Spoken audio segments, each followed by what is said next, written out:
Granzotti, Chegou o a gringa. Rodrigo, é isso aí. O Rodrigo, Vitória está aí gravando para a gente. Então, o Rodrigo é biólogo de formação, né? A primeira formação, e depois nutricionista. E eu Isso. já conheço o Rodrigo, né, há bastante tempo aí, quando eu trabalhava em outra empresa também, e o Rodrigo já fazia consultoria por lá. E hoje, pelo nosso convite, estamos muito felizes dele vir falar sobre hormônios e conduta nutricional. O Rodrigo pode falar um pouquinho, pode te apresentar aí? Claro, então a Graça já me apresentou, eu sou biólogo, nutricionista. Esqueci de colocar aqui as minhas redes sociais, até para quem Ah, quiser com certeza. conhecer, né, um pouco do meu trabalho. Vou colocar ali no chat daquilo que eu estudo. Estejam E preparadas, meninas, entendeu? Que ele é forte. Ele é forte. então, até essa parte de hormônios eu acabo praticando em mim, né? Claro, com certeza. Somos cobaia. Então, eu, na verdade, sou entusiasta desse assunto, porque eu tenho muitos pacientes que fazem uso de hormônios esteroides e, na verdade, o interesse pelo uso vem aumentando muito, né? Então, eu, pelo menos, toda semana eu recebo em consultório pacientes que, de fato, já estão em uso, que têm interesse, enfim, e basicamente eu até falo isso para os meus colegas, né? A gente tem que ter um certo entendimento, porque essa demanda ela vai ser cada vez mais frequente. Até porque a gente tem vários outros profissionais que estão prescrevendo, né? Principalmente os colegas médicos. Então, o manejo desse paciente que já vem hormonizado para o consultório ou que tem interesse em usar, enfim, de fato, tem aumentado bastante. Então, acho que hoje, né, nesse bate-papo de manhã, a gente vai tentar aí contextualizar como nós, nutricionistas, podemos enquadrar a nossa conduta diante desse paciente, porque, de certa forma, o acolhimento desse paciente no consultório é diferente por conta das mudanças, né, fisiológicas que o uso do esteroide traz. Então, eu me restringi aqui nessa aula justamente o uso de substâncias, né, que são feitas aí para fins estéticos, até mesmo para aumento de performance, é, enfim, nos nossos pacientes mesmo, tá? Então, acho que vai ser um bate-papo interessante. Vai ser um start, na verdade, porque aqui a ideia não é estimular ou desestimular o uso, né? Porque isso aí fica a critério, lógico, de cada um. Até a gente aponta no consultório, de fato, quais são os possíveis efeitos colaterais, né? Mas eu sempre falo que antes de você entrar nesse contexto, a gente tem que entender, de fato, quais são as principais alterações e quais são as nossas condutas, né? Porque é sim um universo que, como eu disse, tem chamado muita atenção de muita gente e que muda totalmente a nossa forma de trabalhar com esses pacientes, né? Então, acho que nesse sentido vai ser bem interessante. Vai dar um start para o pessoal começar, de repente, a procurar mais, ler mais, estudar mais sobre esse assunto. Já vem pacientes pedindo muito em relação à terapia pós-ciclo, né? Então, TPC, Isso, as exato. pessoas utilizaram os hormônios, agora pararam e engordaram. O que aconteceu? Tem Então, muito disso, né? Desse efeito muito frequente. rebote, os efeitos colaterais, né? Enfim, eu acho que nesse sentido, a gente sabendo manejar deixa nosso paciente mais confiante e até é mais fácil de lidar com esse público. Vamos lá. Beleza? Então Pode vamos. ir. Então, na verdade, a gente vai falar um pouquinho de conduta nutricional diante desse paciente, né? Uma das coisas que a gente tem que prestar atenção é justamente nessa mudança de mercado, né? Como a gente estava discutindo agora há pouco, né? O perfil dos pacientes vem mudando ao longo do tempo e, por incrível que pareça, né? O último dado do Vigitel já tem apontado que o número de indivíduos praticantes de atividade física vem superando os números de indivíduos sedentários, né? E talvez essa mudança de comportamento reflita um pouco, de fato, no nosso dia a dia, né, no nosso trabalho. E vem mudando, né? A gente vem percebendo aí que a busca por profissionais que atendam, né, tanto da parte esportiva, nutricional, enfim, vem aumentando. Então, assim, por mais que a gente saiba que os índices de obesidade são cada vez maiores, vem aumentando, né? mas o número de praticantes de atividade física também vem crescendo, ao passo que, olha só, a gente já vem superando aí aquelas estatísticas, né, de alguns anos anteriores, em relação ao próprio sedentarismo, né? E a gente sabe que o Brasil é um dos países aí que mais tem, de fato, os ginásios de treinamento, né? Um dos países que mais tem academias de musculação. E isso é reflexo um pouco dessa mudança, né, de perfil, né, da nossa população. Então, o brasileiro, ele gosta do exercício físico. O brasileiro, ele tem uma ligação visceral muito forte com a questão estética, com a imagem, com o corpo. É um país tropical, então a gente respira muito isso, né? Então, talvez essa cultura nossa, né, de ter um corpo bonito, acaba trazendo vem refletindo aí para o consultório, né? Então, acho que daqui para frente, daqui em diante, e até, puxa, a gente passou por um período aí de pandemia e as pessoas começaram até mais prestar atenção nessa questão da saúde, né, das consequências pós-Covid. Então, acho que a tendência, né, nos próximos anos é a gente ter aí um público cada vez mais frequente, um público maior, né, no consultório, justamente buscando não só saúde, mas também esses aspectos estéticos. E olha só que interessante, quando a gente analisa, né, os dados epidemiológicos em relação ao uso de esteroides anabolizantes, que é o que de fato muitas vezes movimenta esse mercado, né? Então, querendo ou não, o uso farmacológico dessas substâncias acaba aí movimentando dinheiro, né, na indústria farmacêutica, até do próprio mercado paralelo, que é onde a maior parte das pessoas acabam buscando esses produtos. Ele é bastante frequente, né? Então você tem aí até, dependendo do público, né, pesquisado, quase 30%, né, de praticantes de atividade física fazendo uso dessas substâncias. Então é muita gente que, como eu disse, tem interesse ou já faz uso, né,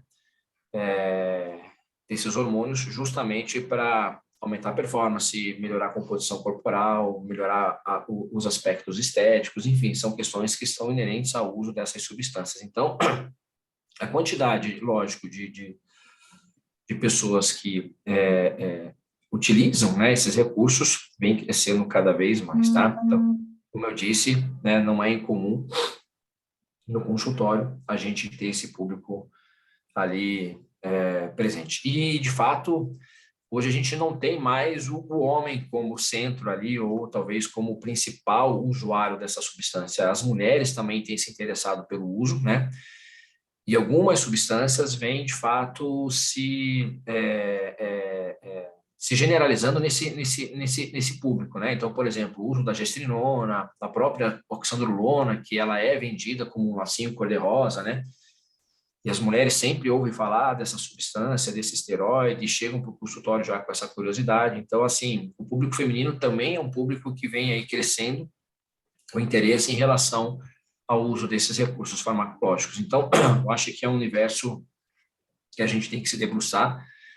Mais do que isso, né? Tentar entender quais são os seus mecanismos de ação e como essas substâncias interagem com o nosso organismo, né? A fim de a gente poder manejar melhor esse paciente. Então, a gente vai falar um pouquinho das classes, né, dos esteroides que são mais comuns, né, e que estão mais presentes aí nos praticantes de atividade física, tanto para uso recreativo quanto para fins de performance, para a gente entender um pouco a classe farmacológica dessas substâncias.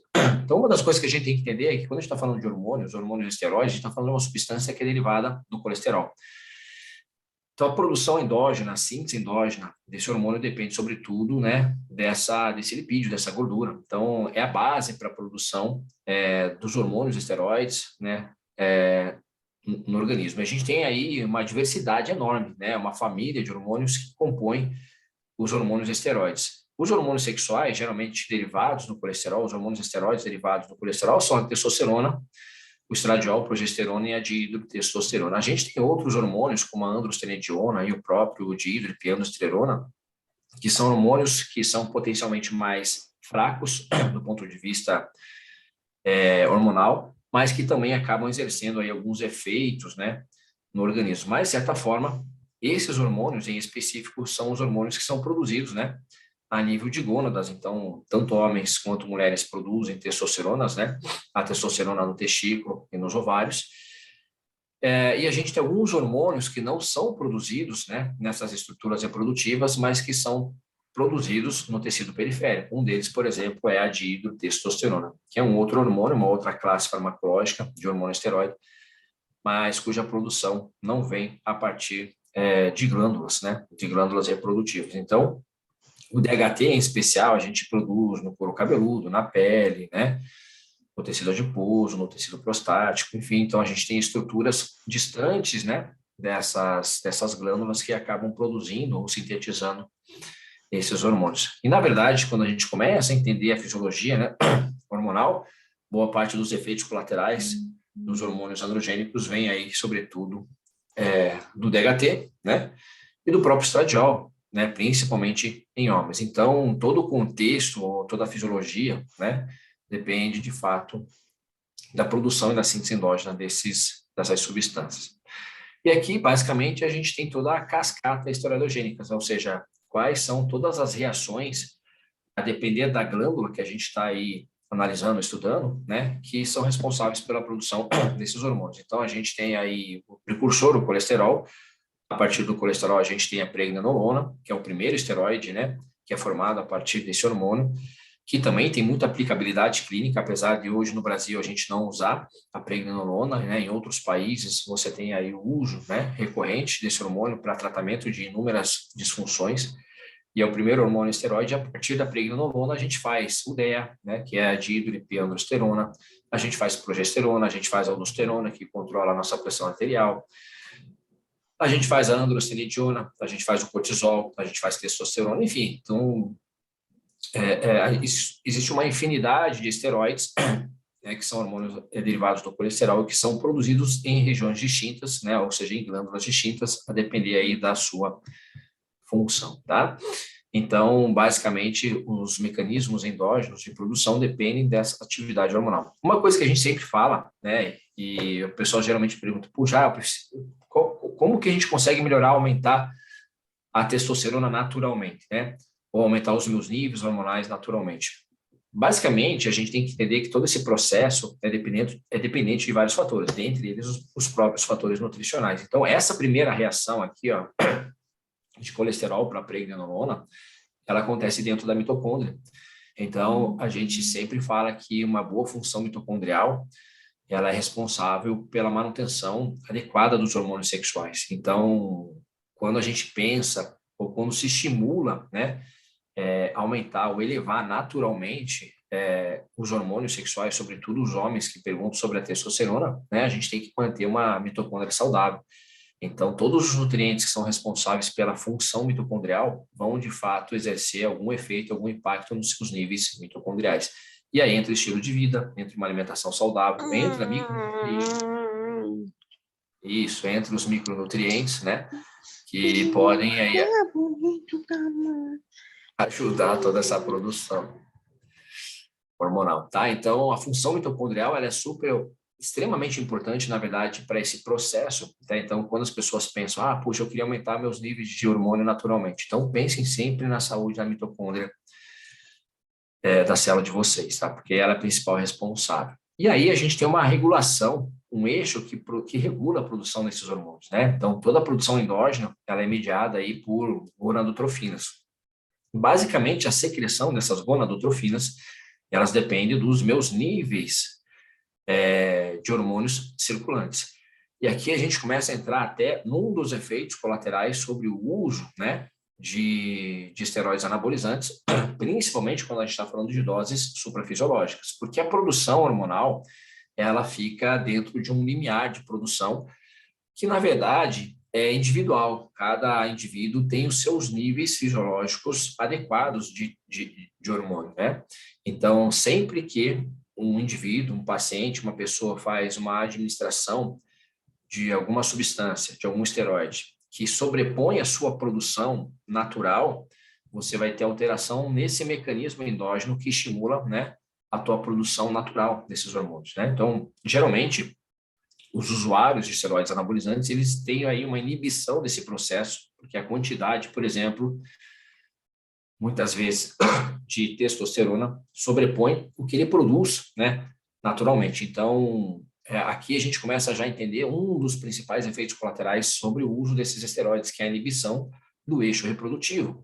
Então, a maior parte dos homens que produzem, né, ou que usam testosterona, exógeno, enfim, eles têm uma inibição da produção das suas gonadotrofinas. Então, tanto LH quanto FSH ficam suprimidos, ao ponto de, muitas vezes, gerar aí um quadro de esterilidade, que é o que a Graça estava falando anteriormente, de pacientes que deixam de usar e querem fazer, por exemplo, as terapias pós-ciclo, né? Então, que é basicamente uma estratégia farmacológica para tentar induzir naturalmente, né, ou reativar esse eixo que ficou muito tempo inibido pelo excesso de hormônios, né? Então, esse mecanismo de produção, ele depende, sobretudo, da quantidade de hormônio circulante. Então, por mecanismos de feedback negativo, você controla principalmente a produção dessas gonadotrofinas. Tanto é que quando você pega um exame laboratorial, né, de um homem que faz uso exógeno de testosterona, pode ser lá um cipionato de testosterona, um propionato de testosterona, um enantato de testosterona, enfim, né, ou o próprio a testogel, né, que basicamente é bastante comum aí em consultório. Você vai ver que há uma redução significativa desses dois hormônios que são produzidos no teu eixo hipotálamo-hipófise.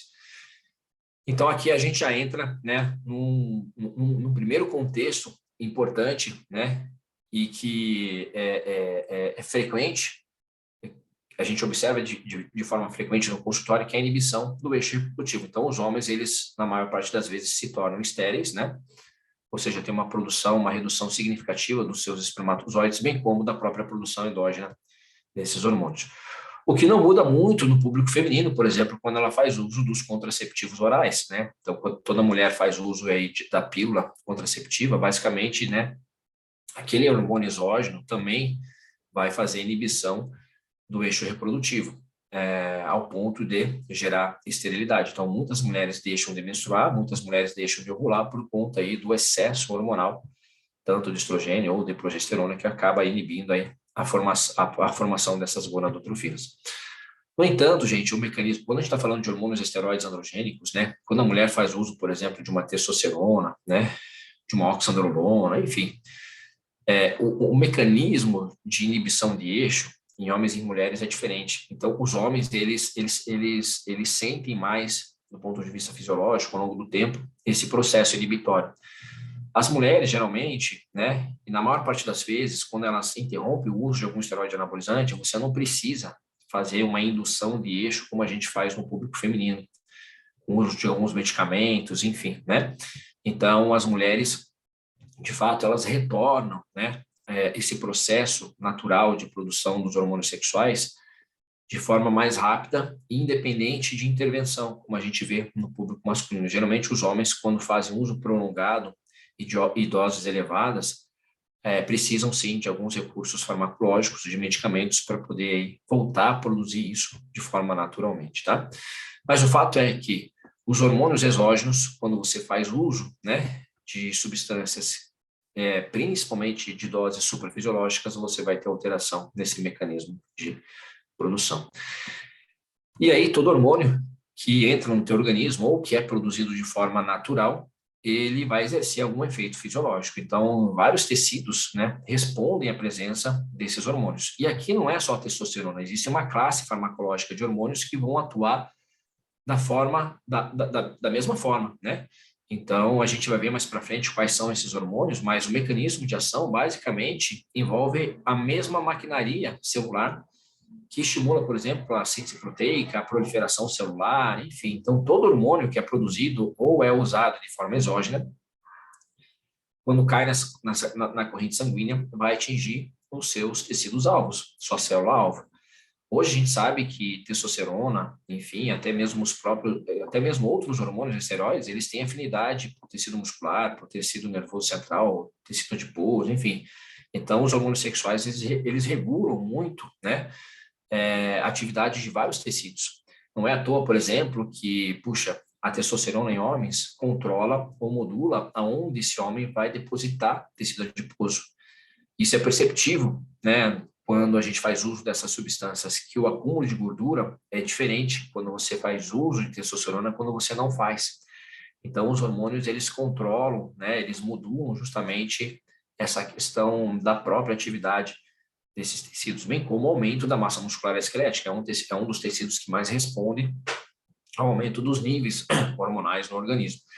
Então, de certa forma, os hormônios esteroides, né, pela natureza química deles, né, por serem aí lipídios, eles atravessam a membrana celular, na maior parte das vezes, de forma facilitada, e eles interagem com receptores, né, no citoplasma das células. Então, a gente tem receptores para hormônios androgênicos que se ligam a esses hormônios, a esses esteroides, e vão lá no seu núcleo e vão exercer uma mudança de comportamento naquela célula, que na maior parte das vezes é aumentar a taxa de síntese proteica, né, e a proliferação celular. E aí a gente começa a entender o mecanismo de ação dessas substâncias, ou seja, estimulam, né, o metabolismo dessas células. Então, não é à toa que hoje, né, tem muita gente procurando esses recursos justamente para elevar a sua capacidade de síntese proteica, de reduzir gordura corporal, que é basicamente o mecanismo de ação dessas substâncias para fins estéticos, tá? A gente não pode deixar de falar que o uso desses recursos, né, vai trazer algumas consequências, alguns efeitos colaterais, porque tecidos como, por exemplo, o tecido do couro cabeludo, a pele, a própria glândula sebácea também se sensibilizam com esses hormônios, acabam também aumentando a sua atividade. Então, a acne é uma situação muito recorrente nesses pacientes, porque a glândula sebácea responde positivamente aos hormônios sexuais. Assim como a queda de cabelo, outro fenômeno recorrente, porque o couro cabeludo, o folículo, né, do couro cabeludo, também tem receptores para hormônios androgênicos. Então, assim, você começa a ver que você tem aí melhoras em alguns aspectos, mas você também pode ter alguns efeitos colaterais importantes. Os homens, de maneira geral, não se preocupam tanto com esse efeito colateral, né? Como queda de cabelo ou acne. Isso aqui é mais recorrente no público feminino, então os mecanismos que envolvem aí a androgenicidade desse hormônio são mais preocupantes em mulheres, né? Então, mulheres que começam a usar esteroides e percebem que o cabelo está caindo, que está aumentando o acne, geralmente elas abandonam, né, o uso, porque esse efeito colateral, né, que é mais estético mesmo, preocupa muito mais o público feminino do que o público masculino. Então, o mecanismo de ação dessas substâncias, seja esse hormônio produzido de forma natural ou de forma exógena, ele vai interagir com receptores intracelulares e vai aumentar a atividade das suas células, tá? Então, basicamente, o efeito direto do hormônio sobre o tecido, sobre as células, é basicamente esse. No entanto, gente, existem várias formas de você regular a atividade desses hormônios, né? Então, boa parte dos hormônios que o indivíduo utiliza ou que ele produz, ele circula acoplado ou ligado a proteínas transportadoras, né? E basicamente a gente tem duas importantes que fazem esse papel, essa função, que é a albumina. Então, boa parte da testosterona, dos hormônios sexuais, circulam no organismo, né, ligados a essa proteína plasmática, mas a gente tem uma em especial, que é uma proteína chamada globulina transportadora de hormônios sexuais, que é o SHBG. E 90%, 92% de todo o hormônio circulante no organismo fica acoplado a essa globulina plasmática. Então, é uma das formas que teu corpo tem de regular a atividade dos seus hormônios. E uma pequena fração circula na forma livre, que é de fato o hormônio que tem atividade biológica. Então, a testosterona, por exemplo, que não circula acoplada a essa globulina, ao SHBG, ela acaba tendo aí uma atividade biológica muito maior e muito mais rápida do que, por exemplo, uma testosterona ligada a essa proteína. Então, toda vez que você faz uso exógeno, né, dessa substância, um dos efeitos desse uso exógeno, né, principalmente aí de testosterona, por exemplo, é reduzir os níveis plasmáticos dessa globulina transportadora de hormônios sexuais. E aí você tem mais testosterona livre. Então, os efeitos fisiológicos de doses suprafisiológicas vão ser sempre maior porque você tem um efeito contrarregulador na produção desse hormônio. Então, a testosterona, ela é um hormônio androgênico que reduz a quantidade ou a circulação dessa globulina no seu organismo. ao passo que mulheres que fazem uso de contraceptivos orais têm o efeito contrário. Então, o contraceptivo estimula a produção de SHBG. O que a gente vê muitas vezes em mulheres que fazem uso aí da pílula, do contraceptivo oral, enfim, elas se queixam de uma dificuldade maior de, por exemplo, na academia, de ganhar massa muscular, ou seja, de volumizar o tecido muscular esquelético. E aí você vai analisar o contexto, né, e o porquê disso acontece, do ponto de vista fisiológico hormonal, basicamente o contraceptivo oral, ele aumenta os níveis dessa globulina transportadora de hormônios sexuais. Então, a testosterona, ou a pouca testosterona que a mulher produz, ela já se liga a essa proteína e inibe a atividade desse hormônio. Então, o aumento nos níveis de SHBG é uma consequência do uso do contraceptivo oral. Muitas vezes as mulheres aumentam em 10 vezes a produção dessa proteína. Então, dificulta muito a atividade da testosterona nesse público. Ao passo que o uso da testosterona exerce um efeito contrário. Então, mulheres que fazem uso de testrogel, né, de fato, reduzem bastante a produção dessa globulina e tem uma atividade androgênica bem mais aumentada. Então, o uso do hormônio androgênico em mulheres está, sim, relatado com a melhora da questão estética, né, da menina. Por exemplo, muitas falam, puxa, minha celulite diminuiu, minha gordura localizada reduziu, né, eu diminui gordura, justamente porque você exerce o efeito contrário em relação à regulação desses hormônios.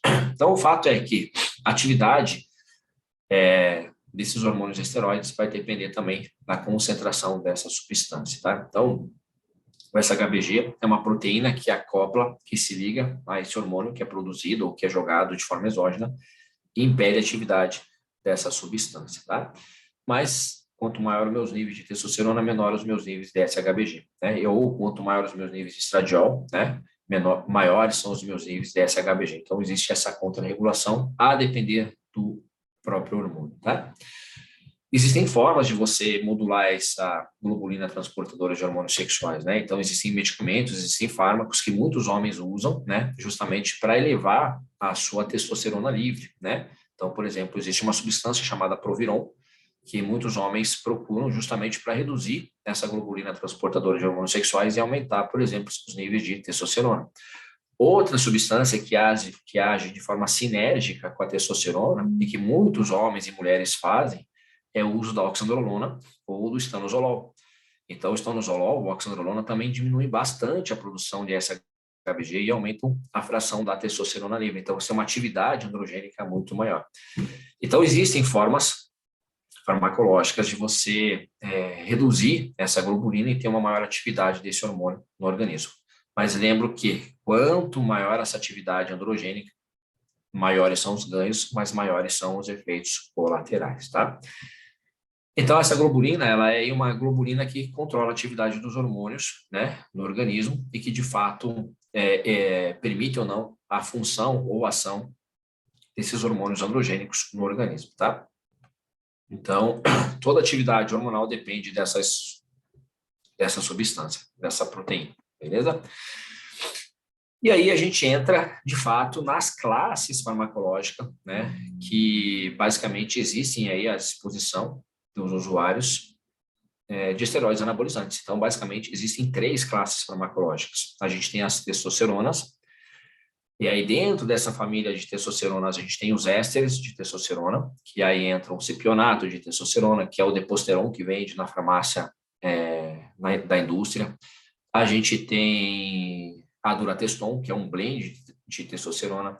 A gente tem o enantato de testosterona, a gente tem o cipionato de testosterona, a gente tem a undecanoato de testosterona, enfim, existe uma família, né, de testosteronas ligados a diferentes ésteres que podem ser aí encontradas para fins de uso de aumento de massa muscular ou até mesmo para algumas terapias, como, por exemplo, o próprio hipogonadismo, né, que é uma deficiência de testosterona no homem, que está associado ao processo de envelhecimento, enfim, que também a gente usa para tratar essa condição clínica. Mas quando a gente fala de éster de testosterona, a gente está falando aí de testosteronas que tem na sua molécula uma infinidade de carbonos acoplado a esse esteroide. Ou seja, quanto maior a quantidade de carbonos, ou seja, maior a quantidade aí de ésteres, né?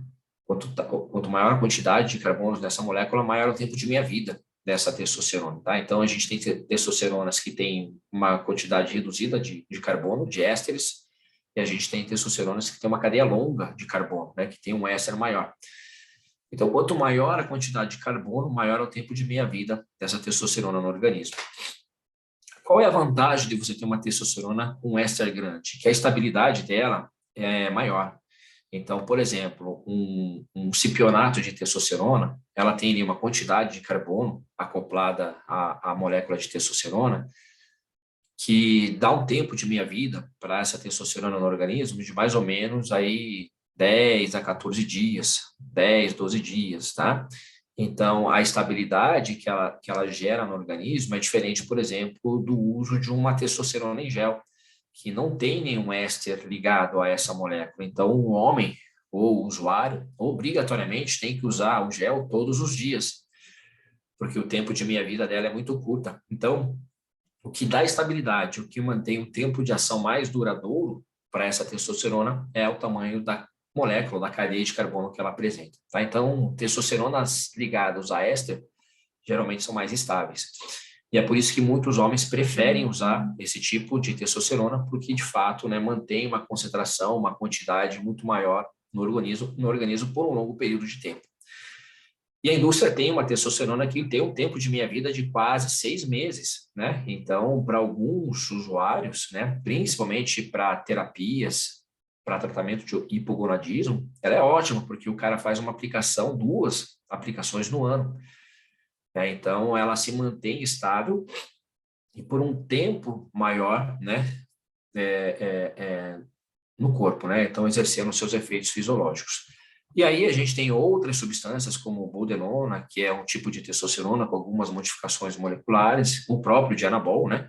Que também tem aí as suas alterações e que vem a partir de uma testosterona. No entanto, o dianabol ele é mais hepatotóxico que uma testosterona, por exemplo, até porque testosterona não tem hepatotoxicidade. Muitos pacientes falam, puxa, eu vou usar testosterona no meu fígado, vai ter problema? Não, não vai ter problema, porque testosterona não é um hormônio cuja modificação, né, da estrutura da molécula vai trazer um certo grau de hepatotoxicidade, tá?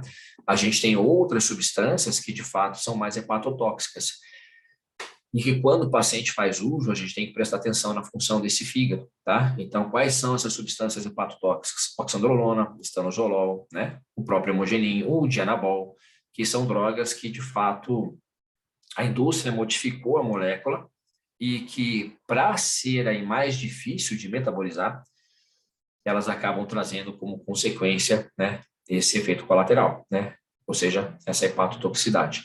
Então, a gente tem a primeira família, né, a família das testosteronas, a gente tem a segunda família das dihidrotestosterona, tá? E aí entram a oxandrolona, estanozolol, primobolan, o próprio masteron, proviron, né, que são drogas aí que têm como matéria base de produção um próprio metabólito da testosterona, tá? E, por fim, a gente tem as progestinas, né? As 19-nortestosteronas que entram a decadurabolina, trembolona, e aqui eu não coloquei, mas entra também a gestrinona. Então, a gestrinona é um hormônio da família das 19-nortestosterona, tá? Então, gente, cada família dessa, cada classe farmacológica desses esteroides vai trazer como consequência um efeito colateral. E aí a gente tem que entender qual é o tipo de esteroide que o meu paciente está usando, para eu entender que tipo de efeito colateral ele pode ter, para eu poder fazer esse tipo de manejo. Tá? Então, cada família, cada classe farmacológica dessa vai trazer como consequência efeitos colaterais importantes, tá? E que muitas vezes a gente já prevê antes do paciente começar a utilizar, tá? E acho que talvez isso aí entra justamente o nosso papel como um mediador desse processo, né? Entender como é que essas substâncias interagem com o meu organismo, tá? Então, são as 3 classes que a gente tem aí disponível. Olha só, que a indústria manipula, né? Então, a partir dessas 3 classes, a gente faz uma infinidade de esteroides. Né? Olha, tá, se você olhar aqui, por exemplo, nesse estudo, né? Nesse artigo, olha só a quantidade de substâncias que hoje existem, né? Que são comercializadas enfim, que são derivadas daquelas 3 classes farmacológicas. Então, basicamente, o que a indústria faz? Gente, a gente tem que entender que os esteroides, eles têm um potencial androgênico muito grande, porque são hormônios que de certa forma, quando produzidos, né, no homem, principalmente, eles são responsáveis pelo desenvolvimento das características sexuais secundárias. Então, o menino, o homem, quando ele começa a produzir a testosterona ali na sua puberdade, ele começa a desenvolver algumas estruturas sexuais. Então, desenvolvimento do órgão sexual, maturação dos testículos, engrossamento de voz, aparecimento de pelo. Então, tudo isso é uma consequência desses hormônios androgênicos. Então, o que a indústria faz para reduzir essa androgenicidade? Modifica a molécula. Então, torna essa substância, que é potencialmente androgênica, e mais anabólica. Então, todos os esteroides têm uma relação entre anabolismo e androgenicidade, né? Que na testosterona é de 1 para 1. Então, ela é tanto androgênica quanto anabólica. Então, a gente tem muito efeito colateral, principalmente em mulheres com uso de testosterona. Ao longo do tempo, né, a indústria vai modificando essas estruturas, vai adicionando radicais, vai tirando, vai colocando um oxigênio, vai colocando um radical metil, enfim, ela vai modificando essa estrutura para tirar o papel androgênico e deixar um papel mais anabólico, né? Então, a modificação estrutural dessas moléculas visam, sobretudo, reduzir a androgenicidade e aumentar o seu potencial anabólico, tá? Tanto é que a gente tem hoje drogas, né, hormônios que são bem mais anabólicos que a própria testosterona, né? O fato é que essa mudança no potencial anabólico em relação à sua androgenicidade, quem fez e quem faz é a indústria modificando a estrutura química dessas moléculas. Só que essas modificações químicas, elas são responsáveis pelos efeitos colaterais que boa parte da gente conhece, né? Como, por exemplo, em homens, ginecomastia, em mulheres, queda de cabelo, e assim por diante, tá? Então, essas modificações estruturais são responsáveis pelo aumento do potencial anabólico, olha só, desse hormônio. Então, o que a indústria faz? Modifica a molécula, né? Torna ela mais anabólica do que androgênica. Ou seja, tira o seu papel aí, a sua androgenicidade e aumenta a sua capacidade anabólica, né? Mas lembrem-se que não é porque você mudou a razão de anabolismo para androgenicidade que você não vai ter o efeito androgênico daquela substância, tá? Isso vai depender do tempo de uso e da dose que você usa, né? Então, meninas, mulheres, por exemplo, que muitas vezes fazem uso de oxandrolona, que é 10 vezes mais anabólica do que androgênica, dependendo do tempo de uso, dependendo da dose, elas vão sim sentir os efeitos colaterais dessa androgenicidade no organismo, né? Queda de cabelo, aumento de acne, enfim, tá? Então, isso vai depender da quantidade de hormônio que essa menina, que essa mulher utiliza. Por isso que dose, gente, ela não tem um padrão. Geralmente, para cada paciente, para cada usuário, você tem uma concentração ideal ou adequada para aquele indivíduo, porque eu tenho mulheres pacientes que fazem uso de 10 miligramas de oxandrolona por dia, que é uma dose baixa, e que já sentem os efeitos colaterais, assim como eu tenho mulheres que fazem uso de 30, 40 miligramas de oxandrolona e tem, assim, os efeitos colaterais praticamente nulos. Então, a questão da dosagem, ela é muito individual, cada mulher responde de forma diferente.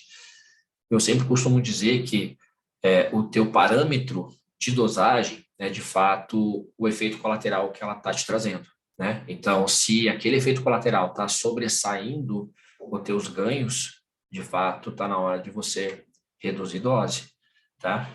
E aí você trabalhar com um cenário um pouquinho reduzido, né, desse hormônio, a fim de não ter aí problemas para ter que ficar corrigindo lá na frente, tá? Então, basicamente, o que a indústria farmacêutica faz é justamente modificar o perfil da molécula e trazer aí uma substância que seja mais anabólica do que androgênica.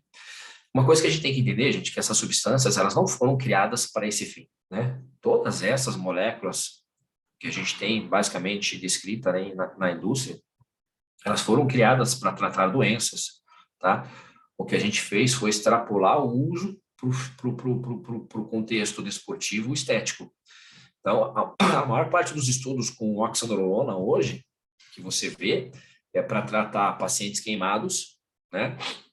Ou seja, pacientes que perderam ali tecido muscular e que, de fato, para evitar essa perda excessiva por conta de uma injúria, né, você utiliza os hormônios esteroides para tratar retardo de crescimento. Então, você tem o uso de oxandrolona em crianças para estimular o crescimento longitudinal. Você tem aí oxandrolona para tratar idosos com sarcopenia. Você tem o uso da oxandrolona, por exemplo, para tratar pacientes com caquexia, né, paciente soropositivo, né, que entram em catabolismo de forma muito mais aumentada. Então, assim, o que a gente tem hoje de estudos, na maior parte das vezes, é o uso desses recursos, né, dessas substâncias, desses hormônios, para tratar algumas condições clínicas, né? No entanto, entendendo os mecanismos de ação, né, ao longo do tempo nós extrapolamos o uso para o contexto desportivo, né, e para o contexto estético. Então, a gente não tem muitos estudos trazendo o uso, né, para essa realidade. Então, se você for entrar no PubMed e colocar lá oxandrolona, você vai achar uma infinidade, uma pancada de estudos com pacientes queimados, com caquéticos, com sarcopênicos, ou seja, que tem uma condição clínica patológica, né? Não para fins estéticos. Mas, como eu disse, a gente entendendo o mecanismo de ação, a gente extrapolou isso para a prática, para o contexto desportivo e estético, né? Então, basicamente, são essas as classes que a gente tem aí de esteroides, né, circulando, né, no contexto, no praticante de atividade física, né, no cara que está, de fato, no chão de academia. Então, o que eu sempre falo para quem quer entender um pouco desse universo? Tem que saber do que se está usando, né? Então, a gente tem uma infinidade de esteroides aí à disposição, né? Mas nem todos são de uso frequente. Então, o cara que quer entender, manejar, trabalhar com esses recursos, né? Enfim, tem que saber quais são as substâncias que estão, de fato, circulando no chão de academia, né? Nos boxes de CrossFit, enfim, né? No praticante de atividade física propriamente dito. Então, não são muitas substâncias. Se você for pontuar, você consegue colocar na ponta do dedo, né? Quais são aí as drogas, né? Os hormônios que estão à disposição desses usuários. Então, a gente está falando de testosterona, a gente está falando de oxandrolona, a gente está falando de um stanozolol, né? No máximo, uma decadurabolin, né? E uma trembolona. Então, se você for olhar ali, dá para contar nos dedos quais são os esteroides. Então, não fica difícil, né? Se debruçar ou estudar um pouco sobre essas substâncias, porque apesar da infinidade, né, o que a gente tem à disposição é mais restrito, tá? E se limita a algumas substâncias, e muitas das quais, né, como testosterona, oxandrolona, estanozolol, por ser de prescrição médica, né, são as mais frequentes e as mais comuns, né? Então, hoje na farmácia magistral você consegue oxandrolona, você consegue estanozolol, você consegue testosterona. Assim como na própria farmácia, né, normal, você consegue decadurabolin, você consegue as testosteronas. Então, eu acho que aí, na ponta do lápis, você coloca 5 substâncias que são as mais usadas e que aparecem com mais frequência aí, nesses usuários, né? Então, não fica difícil a gente estudar e entender um pouco desses recursos. E aí, quando você começa a estudar, de fato, o seu mecanismo de ação e como esses esteroides trazem aí um certo impacto, né, no nosso organismo, pensando em mecanismo de ação, basicamente o que a gente tem e que, de fato, vão trazer, né, aumento de performance ou melhora da composição corporal, né? Talvez uma das coisas que mais estão associadas aí ao contexto de aumento, né, de massa muscular, enfim, é justamente a capacidade que esses esteroides têm em inibir os receptores para glicocorticoides. Então, a gente sabe que, por exemplo, o cortisol, ele é um hormônio que tem um efeito antagonista na testosterona, né? Então, o cortisol, de certa forma, ele é um hormônio catabólico. E uma das funções, né, dos efeitos que esses hormônios androgênicos geram no organismo é evitar a atividade do cortisol no tecido muscular esquelético. Então, o indivíduo ele cataboliza menos na presença aumentada desse hormônio. Então, ele reduz, né, as suas perdas, né, de massa muscular mediante o uso do esteroide, porque ele inibe a atividade dos glicocorticoides nesse tecido, né? Então, uma das formas que ele tem de evitar, sobretudo, né, essa perda de massa muscular. Então, de certa forma, um dos efeitos fisiológicos associados ao uso dos esteroides anabolizantes é evitar, sobretudo, né, o catabolismo muscular, induzido principalmente pela atividade, né, do cortisol no organismo. No entanto, a gente tem que entender que esse hormônio ele vai assumindo comportamentos distintos. Então, ele tem o efeito de aumentar a massa muscular esquelética, mas dependendo do paciente e dependendo do hormônio que ele usa, ele pode se converter a estradiol. Isso aqui é um dos efeitos colaterais que, de certa forma, mais incomoda o público masculino, porque essa aromatização de testosterona para estradiol vai gerar como consequência, em alguns homens, aumento do tecido mamário. Então, ginecomastia é bastante comum em homens que fazem uso de testosterona, né? Ao passo que essa testosterona, não se converter no estradiol, ela pode vir a se converter em dihidrotestosterona, né? Como eu falei lá no início, o DHT ele é produzido no tecido periférico. Em algumas mulheres, esse efeito colateral ele é muito importante, porque está associado com o aumento de acne, com a queda de cabelo, né?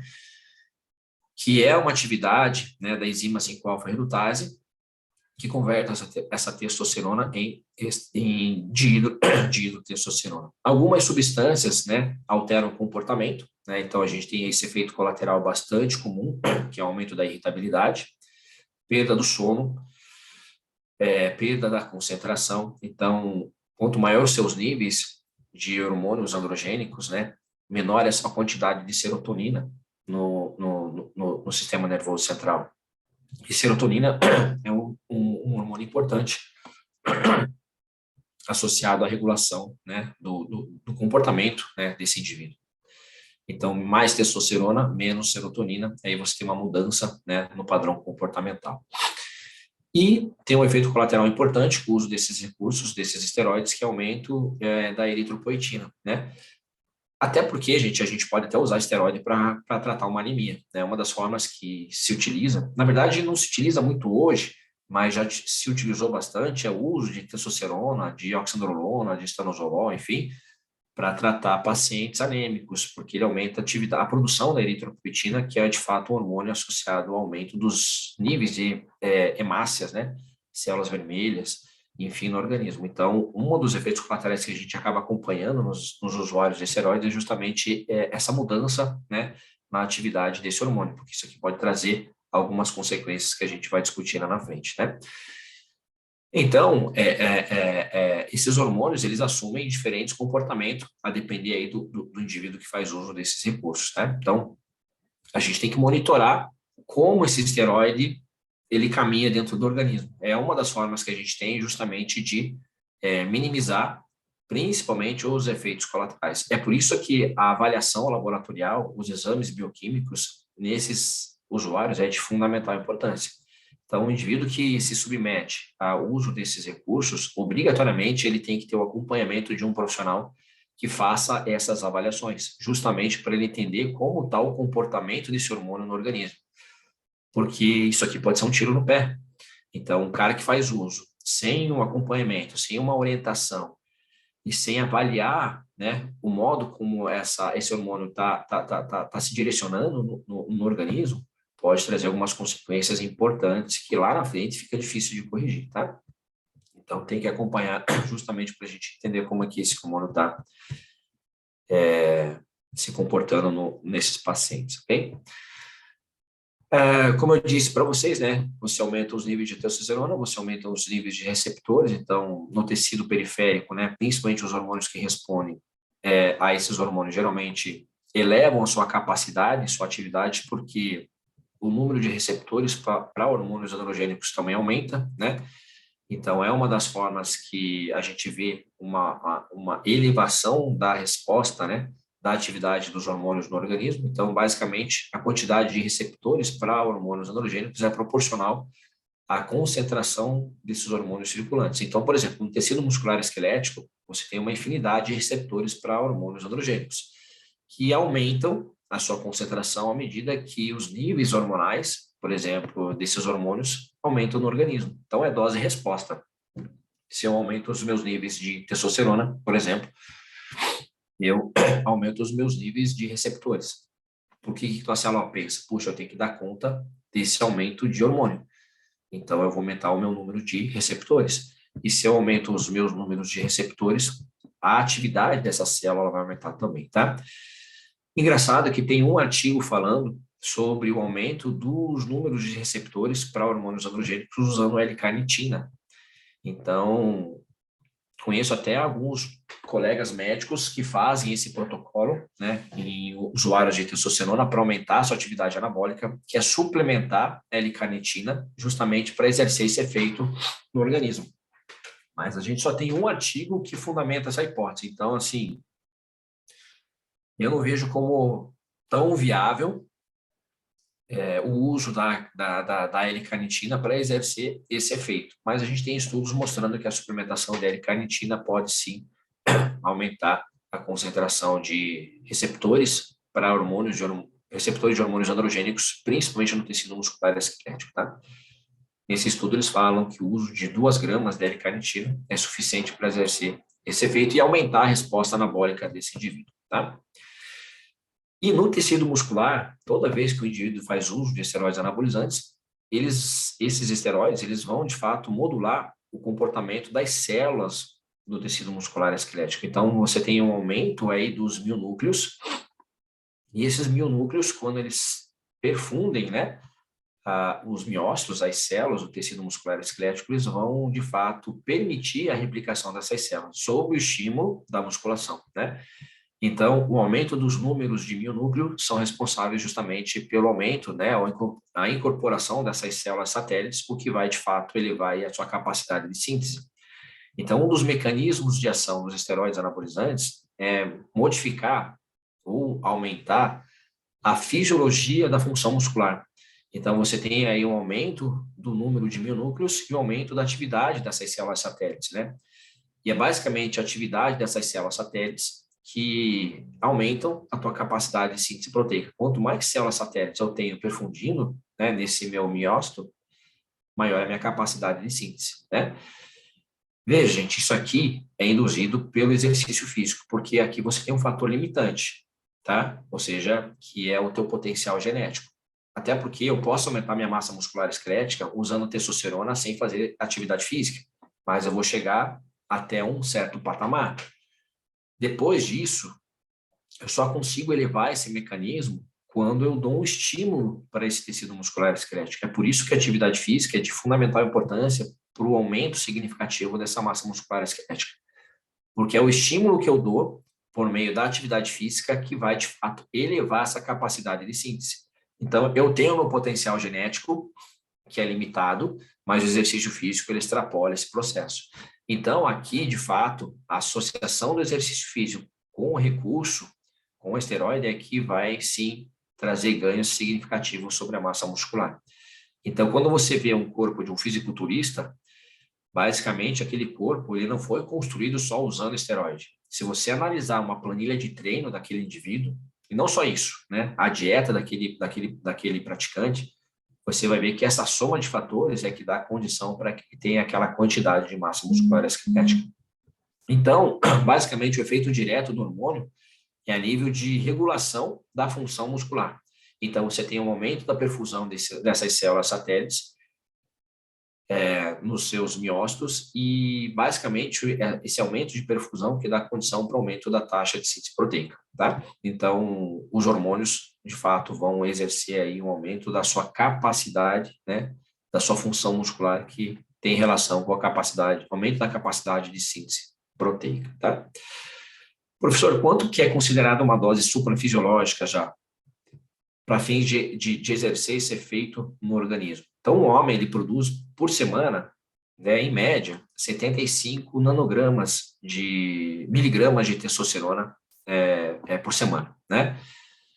Doses suprafisiológicas já são consideradas aí acima de 100 miligramas de testosterona por semana. Então, o homem que faz uso aí de 100 miligramas de testo por semana já é considerado aí uma dose suprafisiológica. Já é uma dose que já tem aí um efeito inibitório, por exemplo, sobre aquele eixo que a gente viu lá no início, né, de controle de produção hormonal.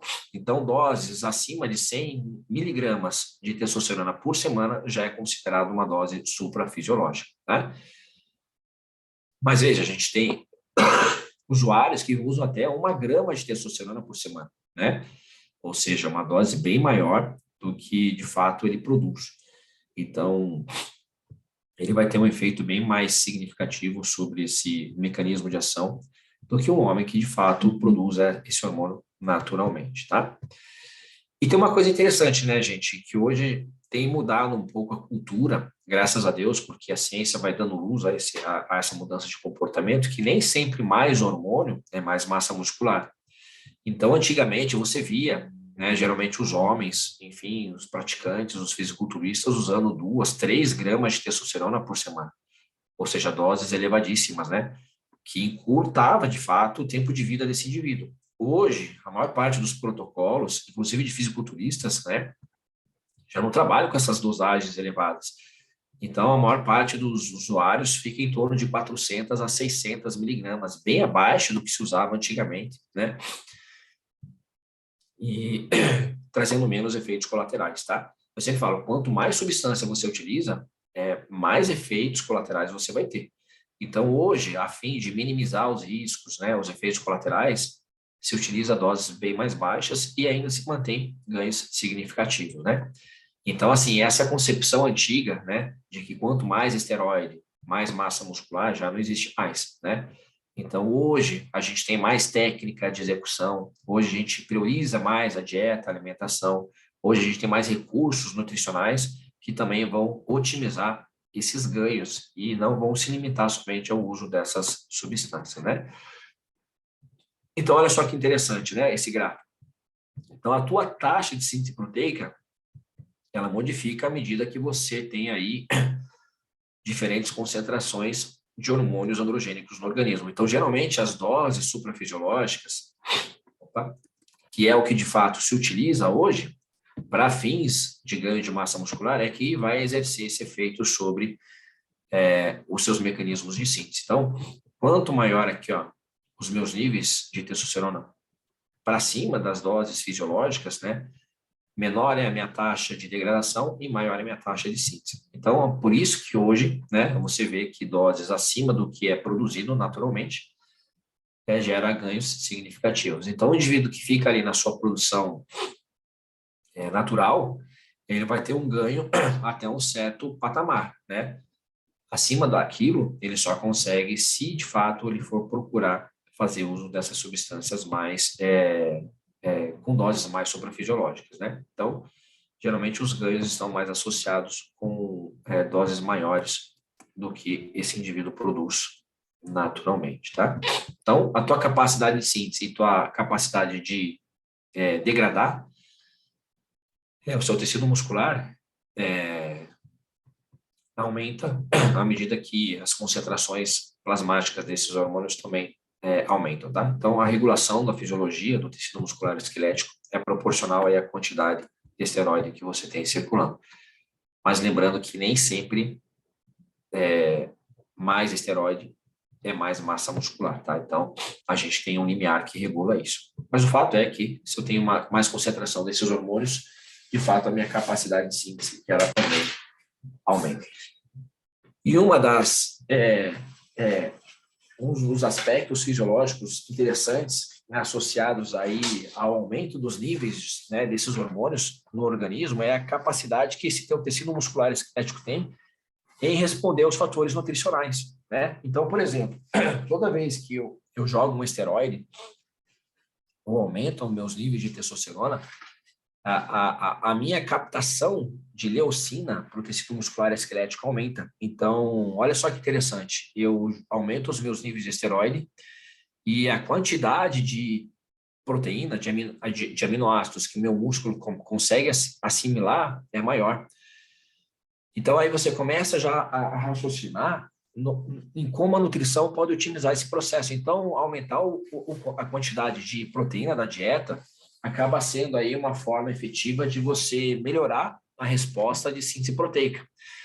Então, eu oxido menos aminoácidos e eu aumento a minha capacidade muscular de absorver esses nutrientes. Então, o aumento dos níveis de proteína da dieta, muitas vezes, vai favorecer essa capacidade, esse aumento da taxa de síntese proteica no teu tecido muscular esquelético, né? Então, a gente sabe que, por exemplo, a leucina é um aminoácido sinalizador para a síntese proteica, né? Porque ele consegue diretamente ativar a via da mTOR, que está associado com a produção, a síntese proteica nesse tecido. Então, a retenção de nitrogênio, ela aumenta à medida que os meus níveis de hormônios androgênicos aumentam no organismo. Então, a oxidação de leucina reduz, e se eu tenho mais leucina, eu tenho mais estímulo, e a retenção de nitrogênio para a síntese proteica está aumentada. Então, quando eu entendo esse raciocínio, eu consigo já manipular a dieta do meu paciente. E, de certa forma, nesses indivíduos que fazem uso de esteroides anabolizantes, eu tenho sim que aumentar a quantidade de proteína na dieta, porque a retenção de nitrogênio, ela está aumentada, né? E isso vale para todos os esteroides. Ó. Então, se você olhar, por exemplo, os estudos com nandrolona, você vai ver que a retenção de nitrogênio, ela acontece. Se você for ver os estudos com oxandrolona, a retenção de nitrogênio, ela também acontece. Então, o fato do seu corpo reter mais nitrogênio dentro do tecido muscular esquelético permite que a capacidade de síntese proteica também aumente, né? Então, você tem esse mecanismo sendo estimulado, mas você tem aí os nutrientes que são importantes para esse processo também otimizados. Então, eu consigo colocar mais proteína na dieta do meu paciente e esse paciente ele consegue otimizar melhor o uso dessa proteína, né? Então, uma das primeiras coisas que a gente faz na dieta, aí já pensando em manejo nutricional, é quantificar ou aumentar a quantidade de proteína que esse indivíduo utiliza, justamente para aumentar a sua resposta de síntese proteica, né? Então, o aumento da quantidade de nitrogênio, né, de proteína na refeição é fundamental para a gente gerar um melhor estímulo de síntese proteica. Outro efeito interessante do uso de esteroides é que, de fato, ele aumenta a sensibilidade à insulina. Então, ele aumenta a capacidade celular, ou a capacidade das células musculares esqueléticas em sensibilizar a esse hormônio. Então, se eu consigo ter uma melhor resposta com a insulina, eu vou jogar alimentos, nutrientes que estimulam a produção desse hormônio e que vão exercer um efeito anabólico também nesse tecido. Porque a gente sabe que a insulina é um dos hormônios que mais tem efeito anabólico no tecido muscular esquelético.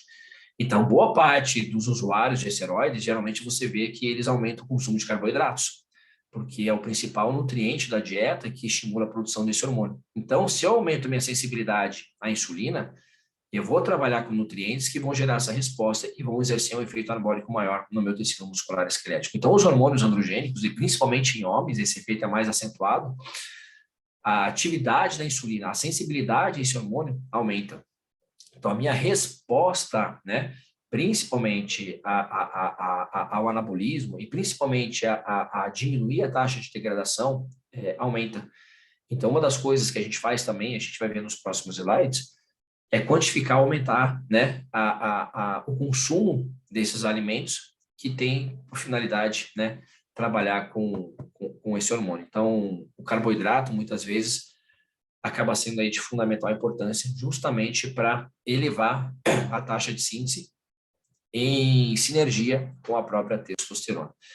Então, o que a gente vê de recomendação na literatura para usuários de esteroides anabolizantes, praticantes de musculação, né? Vamos colocar aqui os próprios bodybuilders, né?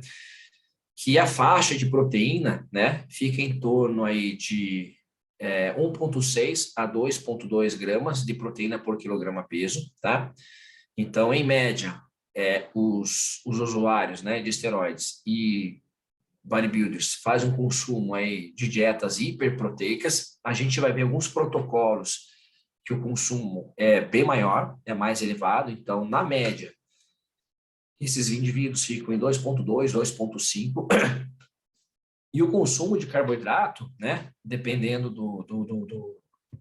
da fase, né, desse atleta, fica em 5 até 7 gramas de calorias por 7 gramas de carboidrato por quilograma peso. Então, é uma dieta hiperproteica, é uma dieta hiperglicídica e, consequentemente, hipercalórica. Então, uma das recomendações em relação ao manejo nutricional em usuários de esteroides que querem, com o uso dessas substâncias, volumizar, aumentar a massa muscular esquelética, é, com certeza, elevar o consumo de calorias. E, geralmente, esse consumo pode se associar aí com um aumento de 30% a 40%, né, dos níveis de caloria no dia daquele indivíduo, tá?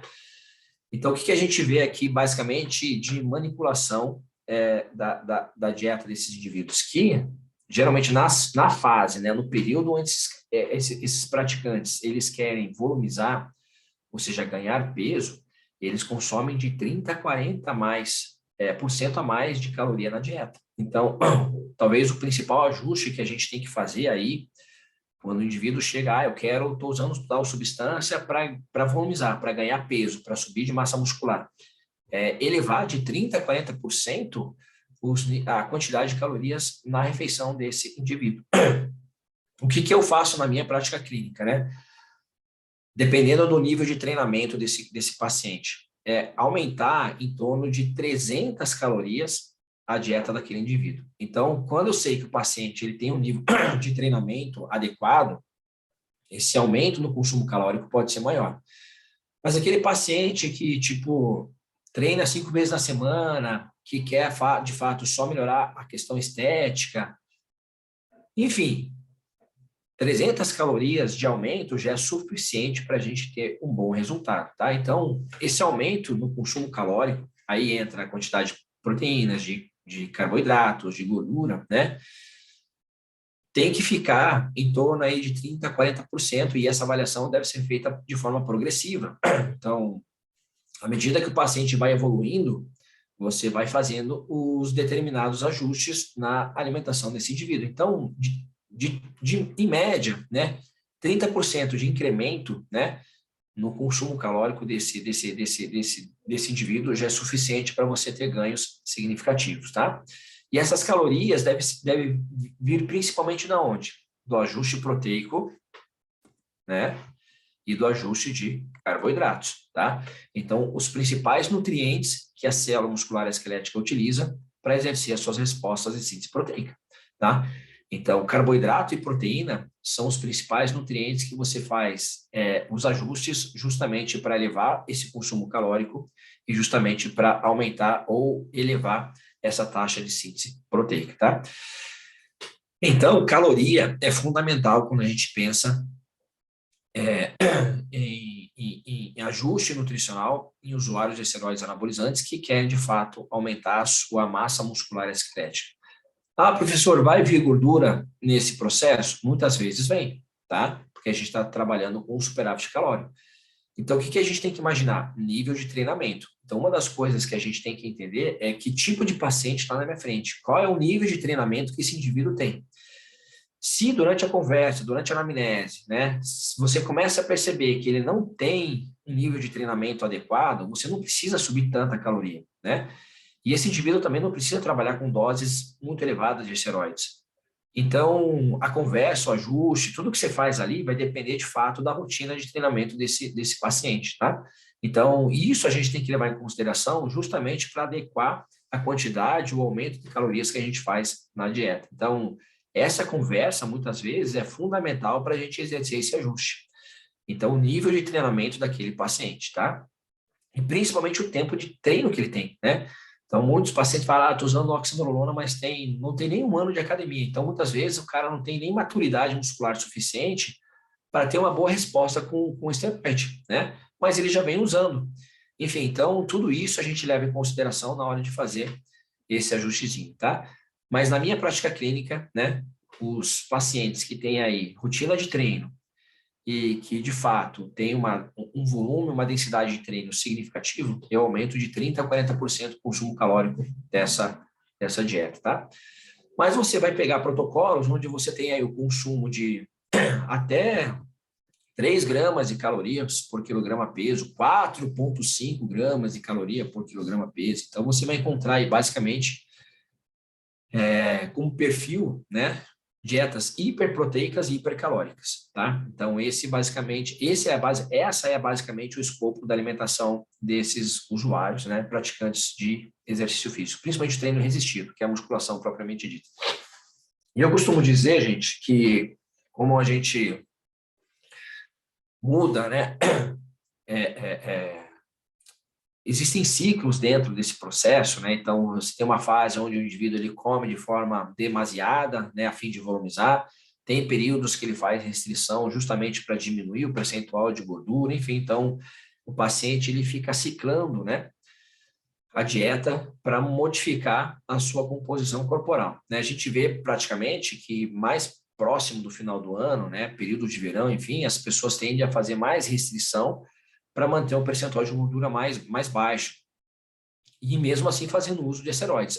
Então, nesse público, né, que começa a depletar, que começa a fazer restrição de caloria, né, e à medida que a gente vai percebendo que o percentual de gordura vai diminuindo, a quantidade de consumo de proteínas tem que aumentar, tá? Porque conforme ele vai depletando, a tendência dele perder massa muscular é muito maior, mesmo fazendo uso de esteroides anabolizantes. Então, tem pacientes que chegam para mim ali, que a gente consegue ali bater 10, 8, 6% de gordura corporal, que o consumo de proteína deles, às vezes, fica em 3,5 gramas de proteína por quilograma peso. Porque o percentual de gordura dele é tão baixo que, de certa forma, ele precisa ter um aumento maior no consumo de proteínas para evitar, né, essa perda excessiva de massa muscular. Então, eu sempre falo que quanto menor o percentual de gordura corporal, maior tem que ser esse consumo de proteína. Então, esse ajustezinho a gente vai fazendo à medida que o paciente vai evoluindo, tá?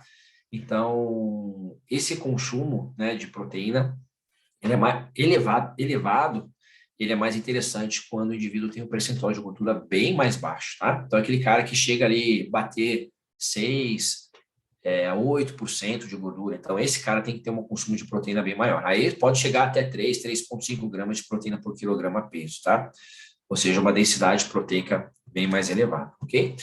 E um suplemento que é muito aceito para esse público é, de fato, a creatina. Talvez é um dos suplementos que esse público mais fazem uso. Primeiro, porque ele tem uma capacidade de aumentar a sua sensibilidade à glicose.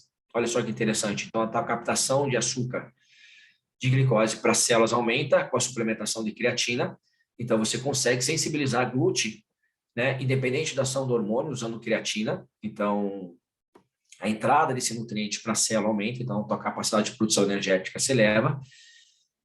E a creatina é um sensibilizador de IGF, então a gente consegue aumentar os receptores de hormônio de crescimento. É por isso que muitas vezes você utiliza em sinergia com os esteroides anabolizantes o GH, porque de fato eu consigo aumentar a minha resposta, né, de síntese proteica com o uso desse hormônio, tá? O GH é um hormônio, não é um hormônio esteroide, mas é um hormônio peptídeo que tem efeito no tecido muscular. Ele, isoladamente, não faz tanto efeito como em associação com algum hormônio esteroide. Então, geralmente, o cara fala, eu quero só usar GH. Cara, não faz sentido só usar GH, porque você não vai ter uma boa resposta. Geralmente, as melhores respostas com o uso do hormônio do crescimento vêm com o uso de algum hormônio esteroide, principalmente testosterona. Porque a testosterona aumenta a expressão, a quantidade de hormônios, de receptores para o hormônio do crescimento. Então, faz mais sentido usar o GH juntamente com algum hormônio esteroide, tá? Então, só ele sozinho não vai exercer o efeito que a maior parte das pessoas acha que ele exerce, né?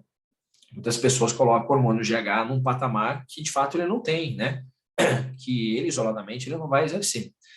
Então, hormônios do crescimento, né? O próprio GH só se usa, e quando se usa, em associação com outro esteroide.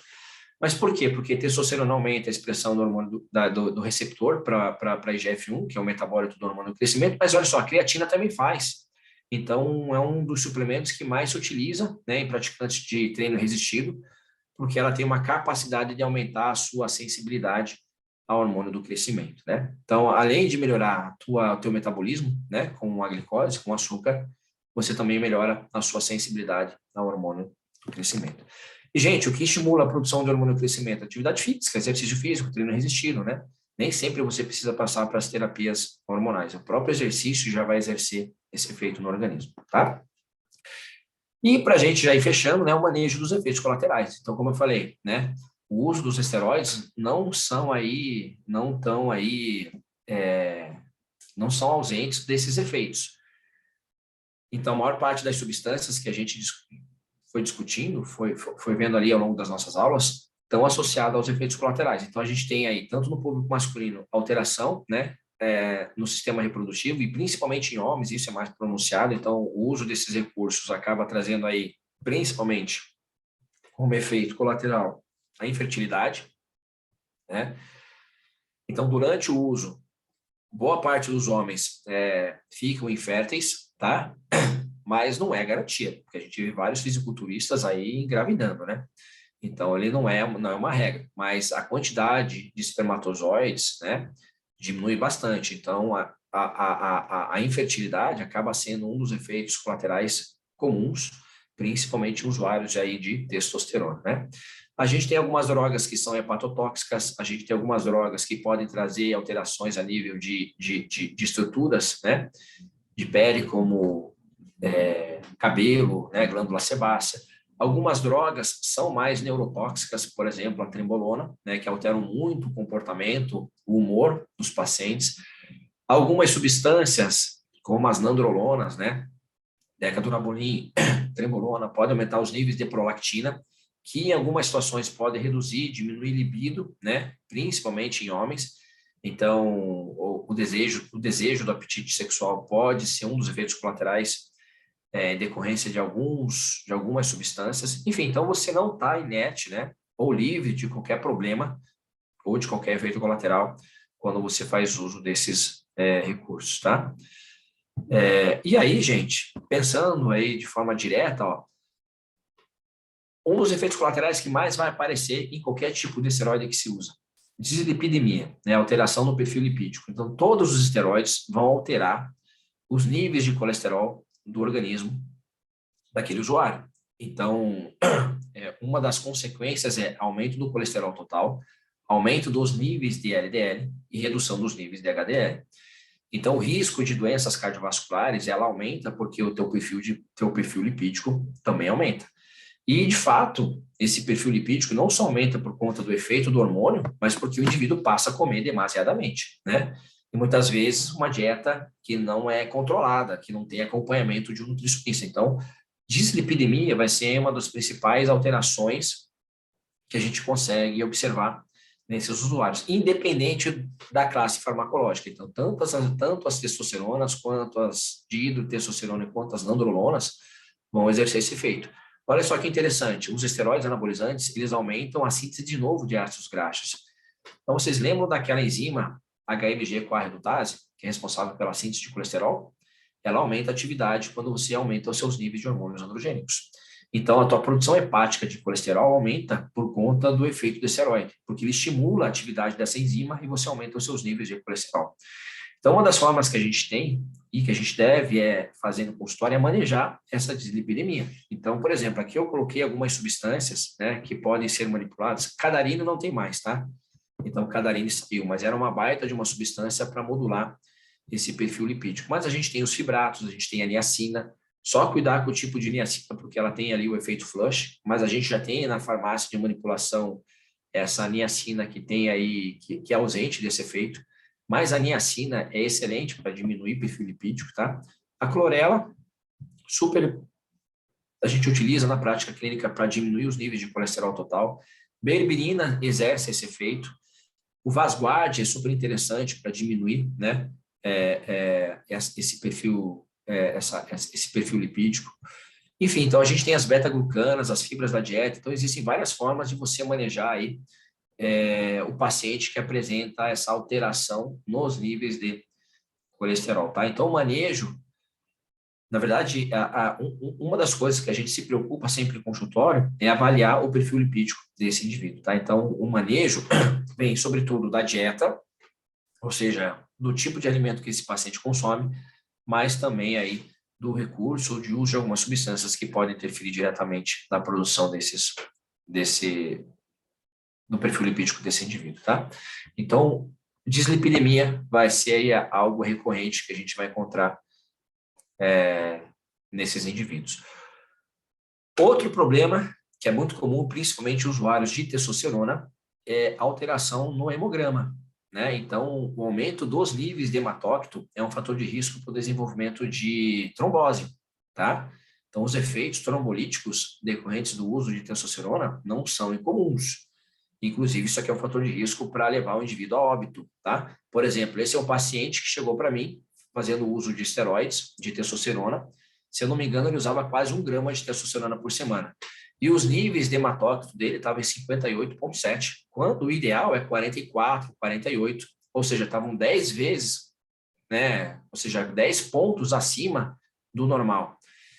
E esse é um tipo de paciente que, quando chega ali em 55%, o seu valor de hematócrito, ele tem aí recomendação para fazer a sangria terapêutica. Na verdade, obrigatoriamente, esse paciente ele tem que fazer essa sangria. Porque se ele não faz essa sangria, esse paciente tem um risco elevadíssimo de desenvolver um quadro de trombose, tá? Então, assim, você faz um hemograma e vê que o paciente está com um hematócrito acima de 55%, ele tem que fazer essa sangria terapêutica, tá? Porque senão ele está aumentando muito o risco dele de desenvolver uma trombose, tá? Por quê? Porque, olha só, testosterona, os hormônios androgênicos, a gente viu lá na frente que eles aumentam a sua capacidade de síntese, né, de glóbulos vermelhos. Então, testosterona aumenta a eritropoiese. Então, esse aumento da eritropoiese é que, de fato, vai elevar aí as concentrações de hemácias no organismo. E isso é um fator de risco, tá? Então, hemograma é um exame que deve ser sempre feito em usuários de testosterona, principalmente naqueles indivíduos que fazem doses elevadas, tá? Porque se o uso da testosterona está aumentando os níveis de hematócrito, esse cara tem que fazer sangria com certeza, tá? Então, essa eritrocitose é um dos eventos colaterais importantes que é associado a risco de risco de mortalidade, tá? E aí, gente, se esse indivíduo não está respondendo à sangria, ele tem que reduzir dose. Não tem outra alternativa, tá? Ou suspende o uso ou reduz dose. Não tem outra alternativa, tá? Então, se ele fez sangria e depois de um tempo está aumentando, só existe uma alternativa para esse camarada. Ou ele para de usar, ou ele reduz a dose de substância que ele está usando, tá? Mas o fato é que os níveis de hematócrito não podem sobressair a 55%, porque senão ele está com risco elevadíssimo aí de hipercromia, tá? E esse camarada aqui chegou com quase 60, ou seja, eu falei, cara, você vai ter que ir para um banco de sangue agora e tirar uma bolsa, porque senão pode dar uma complicação aí, tá? Ele foi no mesmo dia pro hemobanco tirar sangue, tá? A acne, né, gente, é um dos efeitos colaterais mais importantes e que mais aparece. Então, em decorrência aí do uso dos hormônios, você vai ter esse tipo de efeito colateral. Tá? Então, tanto para quem usa testosterona, para quem usa oxandrolona, para quem usa estanozolol, para quem usa masteron, enfim, que são os derivados do DHT, né? Você vai ter esse efeito aparecendo, tá? Que, como eu disse, é um efeito que ele é mais percebido para o público feminino, tá? Então, as mulheres se preocupam mais com esse efeito colateral, né? Então, por exemplo, quem faz uso de testosterona, que converte muita testosterona em dihidrotestosterona, a gente tem aqui os inibidores da 5-alfa-redutase, né? Então, finasterida, a própria espironolactona, salpalmeto, alguns fitoterápicos como urtiga dioica, pilja africana, o Actrisave, né? Então, você tem aqui como manejar a atividade dessa enzima.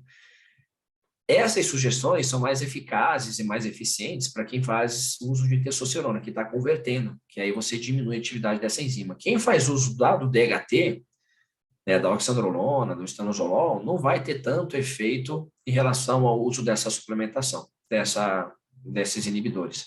Aí o ideal é reduzir dose, porque aqui você já está jogando uma dihidrotestosterona, né? Você já está jogando um derivado desse hormônio. Então aqui você não vai ter o efeito desse inibidor, desse hormônio. Então, para quem faz uso de oxandrolona, estanozolol, enfim, dos derivados do DHT e percebe aumento da acne, só tem uma alternativa: reduzir dose ou suspender o uso, tá?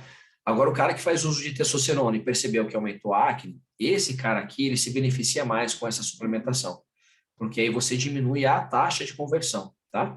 Então, para quem faz uso de testosterona, essas sugestões aqui, ó, são mais efetivas. Agora, para quem faz uso disso aqui, o ideal ou é reduzir a dose ou suspender o uso, tá?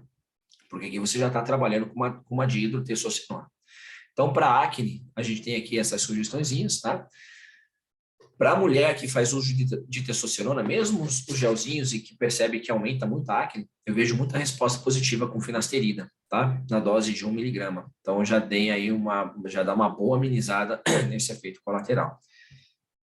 A gente tem alguns ativos tópicos, né? Então, a manipulação tem aí como a gente trazer algumas substâncias de uso tópico para manejar, né, a acne, que daí vale a pena, né?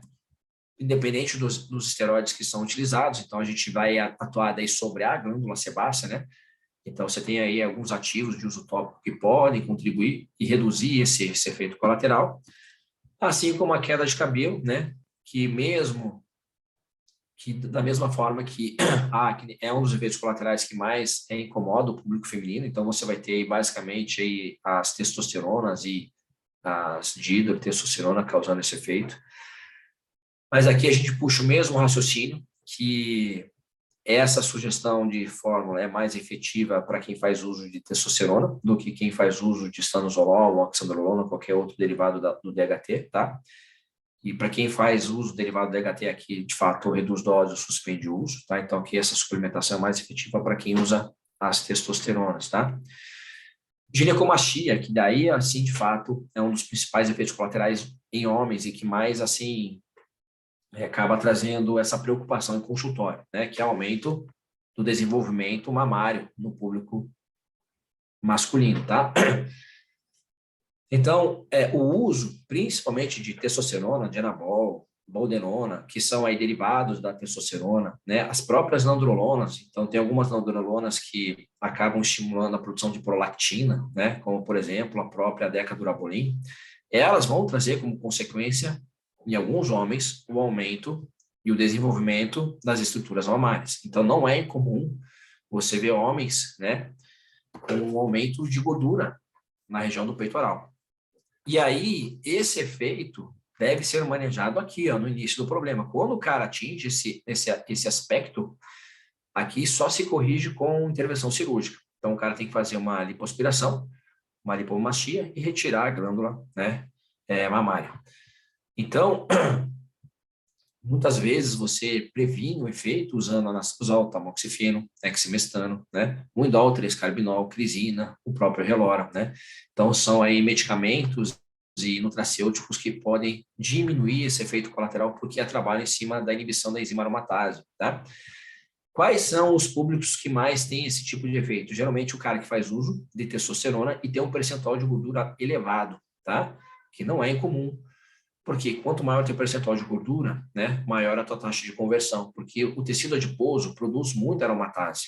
Então, o cara que tem lá um percentual de gordura em cima de 15%, eu já não recomendo usar testosterona para fins estéticos, né, porque ele pode converter muito essa testosterona em estradiol. Então, você tem que emagrecer primeiro, reduzir o percentual de gordura para poder usar o hormônio. E aí, nesse indivíduo que chega já com esse problema, se ele não tem essa resolução por meio da cirurgia, ele vai ter que fazer uso farmacológico justamente para diminuir, pelo menos, né, o avanço ou avançar do problema. E muitas vezes a recomendação de retirada da substância, porque isso aqui pode ainda comprometer ainda mais esse problema, tá? Então, aqui basicamente o que se usa na prática clínica para diminuir esse efeito colateral. Diminuir ou prevenir, tá? Dependendo da substância que você usa, tá? Então, são medicamentos e nutracêuticos que podem aí inibir o desenvolvimento de glândulas mamárias no público masculino, tá? Só cuidado com o exemestano, porque ele reduz muito os níveis de estradiol no homem. E o homem precisa de estrogênio, tanto para síntese proteica, principalmente aí para recuperação, né, muscular pós-exercício. O estrogênio é super importante nesse processo. é um dos principais hormônios que induz aí a resposta de reparo. Então, o homem não pode inibir 100% a sua produção de estradiol. E o estrogênio, além de ser importante para os mecanismos de reparo no tecido muscular esquelético, ele é importante para o processo cognitivo. Então, para o homem, ele era super importante e também para o seu desempenho sexual, né? Então, o homem, quando ele abaixa muito os níveis de estradiol, ele fica com disfunção erétil, tá? Então, o estrogênio é importante também para a função do pênis. Então, o uso do exemestano muitas vezes pode trazer uma melhora desse quadro, mas pode trazer como consequência, por exemplo, uma disfunção sexual. Então, não é uma droga que se usa com muita frequência, tem que saber usar, o momento de usar, justamente para você não comprometer outra função nesse indivíduo, tá? Então, essas geralmente são as substâncias ou as drogas que a gente utiliza. Opa! Aconteceu aqui.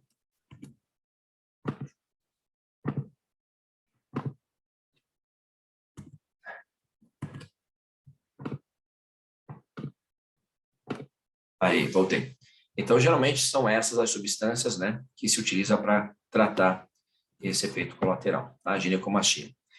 Hepatotoxicidade, né, que está associado com algumas substâncias. Eu falei, nem todas as drogas são hepatotóxicas. Olha, por exemplo, testosterona não é hepatotóxica. Então, aquele paciente que fala para você, vou usar testosterona e meu fígado vai para a fita. Não, testosterona não é hepatotóxica, tá? Quais são as drogas hepatotóxicas? Geralmente as drogas de uso oral, oxandrolona, estanozolol, hemogenin, o dianabol, que tem aí uma modificação na molécula, né? São drogas que são 17 alfa-alquiladas, que receberam o radical metil no carbono 17, uma alquilação no carbono 17. Então, geralmente são drogas que são mais resistentes ao metabolismo de primeira passagem. E aí sim vão trazer alterações nas suas enzimas hepáticas, tá? Então, tem que monitorar o fígado desses pacientes que fazem uso de esteroides como estanozolol, como oxandrolona, como dianabol, tá? Porque vão trazer aí como consequência um certo grau de hepatotoxicidade. E aí você usa os hepatoprotetores. Então, taurina é hepatoprotetor, metionina é hepatoprotetora, silimarina é hepatoprotetora, o indol 3-carbinol é hepatoprotetor, a acidenosilmetionina é hepatoprotetora, desmovite é hepatoprotetor. Então, você tem aí algumas possibilidades, né, de evitar danos hepáticos quando o paciente faz uso dessa substância. Professor, mas obrigatoriamente tem que usar hepatoprotetor? Não, você vai avaliando o fígado do teu paciente. Se você está percebendo que, com o uso, as enzimas estão alterando, aumentando, você pode entrar. Ou ele pode retirar a substância, né? Enfim. Mas, quando a gente pensa em drogas que trazem dano para o tecido hepático, a gente está falando dessas substâncias aqui, tá? Que são de uso oral, tá? Porque elas são mais resistentes ao metabolismo hepático de primeira passagem. Algumas drogas aumentam prolactina, tá? E a hiperprolactinemia, principalmente em homens, pode gerar ginecomastia e disfunção erétil. Então, quais são essas drogas que trazem essas alterações? Decadurabolin e trembolona, que são as duas nandrolonas que, de fato, aumentam os níveis de prolactina. Então, a hiperprolactinemia, com o uso de nandrolona, é, de fato, um dos efeitos colaterais mais importantes, e que vão trazer algumas consequências, como aumento do tecido mamário em homens e disfunção erétil, tá? E que geralmente quem faz uso de decadurabolin ou trembolona usa como terapia para diminuir ou inibir a produção de prolactina? Cabergolina. Então, a principal droga que a gente vê nesses usuários é o uso da cabergolina, tá? Que é um agonista dopaminérgico, que a gente sabe que para diminuir prolactina, né, a gente usa dopamina. Mas a gente tem a mucuna, né? A mucuna pruriens é aí um fitoterápico que é rico em L-Dopa, que também pode exercer esse efeito no controle dos níveis de prolactina no meu organismo. Então, a hiperprolactinemia é um efeito colateral bastante comum em usuários de DECA e de trembolona, tá? Então, de certa forma, o cara vai fazer uso dessa substância, obrigatoriamente ele já tem que entrar com cabergolina ou com mucuna, tá? Então, 0,5 miligramas por semana ou 400 miligramas de mucuna por dia, tá? Para jogar essa prolactina lá para baixo, tá ok? porque traz como efeito colateral, como eu disse, aumento do tecido mamário e de disfunção erétil. E aqui, gente, eu coloquei para vocês, né, quais são basicamente os marcadores bioquímicos laboratoriais que eu utilizo, né, para avaliar pacientes que fazem uso dessas substâncias. Então, o hemograma, a gente viu ali que ele é bom para a gente ver o hematócrito do paciente, LH e FSH, para a gente ver como é que está o eixo reprodutivo desse homem, principalmente depois do uso desses esteroides. Então, muitos que fazem ciclos por ano, 1, 2 ciclos por ano, e que depois param, a gente tem que analisar as gonadotrofinas para ver se esse indivíduo não está com o eixo inibido, né? O que usa quando está inibido? Depende do grau de inibição, mas na maior parte das vezes se utiliza o HCG, que é a gonadotrofina coriônica, né, que você compra na farmácia, onde o cara usa lá 5.000 unidades por mês, divididos ali em doses semanais de 1.1225, né, unidades por semana.